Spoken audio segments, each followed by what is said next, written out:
नागपूर तणावाबाबत दाखल झालेल्या FIR मध्ये धक्कादायक माहिती मिळालेली आहे। एबीपी माझाच्या हाती FIR मधली धक्कादायक माहिती आलेली आहे। विश्व हिंदू परिषद बजरंग दल कार्यकर्त्यांची औरंगजेब कबरी विरोधात घोषणाबाजी सुरू होती। FIR नुसार फहीम शमीम खानने जमाव जमवल्याचा आरोपही करण्यात आलाय। फहीम खान हा मायनॉरिटी डेमोक्रॅटिक पार्टीचा शहराध्यक्ष आहे। पोलीस स्टेशनला निवेदन द्यायला फहीम खान गेला होता।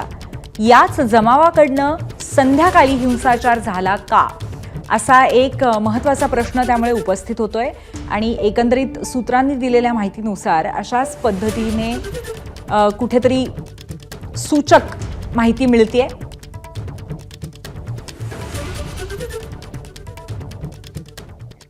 तर गणेशपेठ पोलिसांनी दाखल केलेल्या FIR मध्ये नेमकं काय म्हटलंय पाहूयात।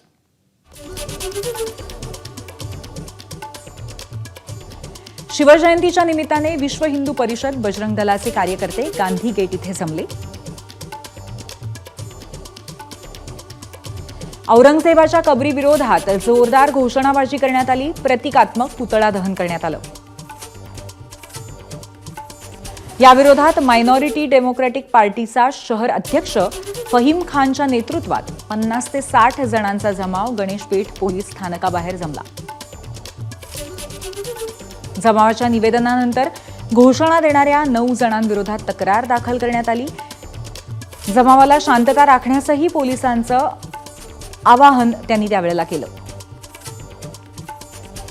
तरीही संध्याकाळी 4 वाजता शिवरायांच्या पुतळ्यापाशी 400 ते 500 जणांचा जमाव जमला।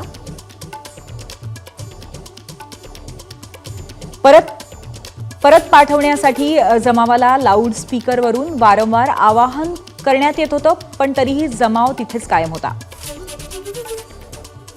जमावाकडनं प्रक्षोभक घोषणाबाजी करण्यात आली। पोलिसांना आणि हिंदूंना धडा शिकवण्याच्या घोषणा देण्यात आल्या।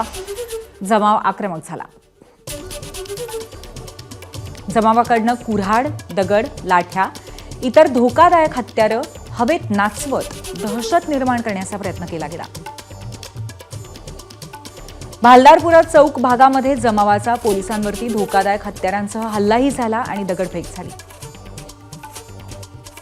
पोलिसांवरती पेट्रोल बॉम्बचा मारा करण्यात आला। पोलीस हिंदू समाजाचे असल्याचा आरोप करत हल्ला केला गेला।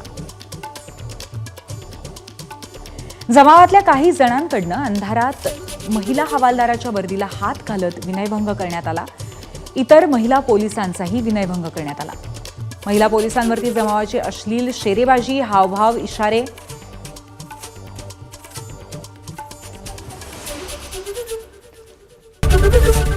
एबीपी माझा, उघडा डोळे बघा नीट।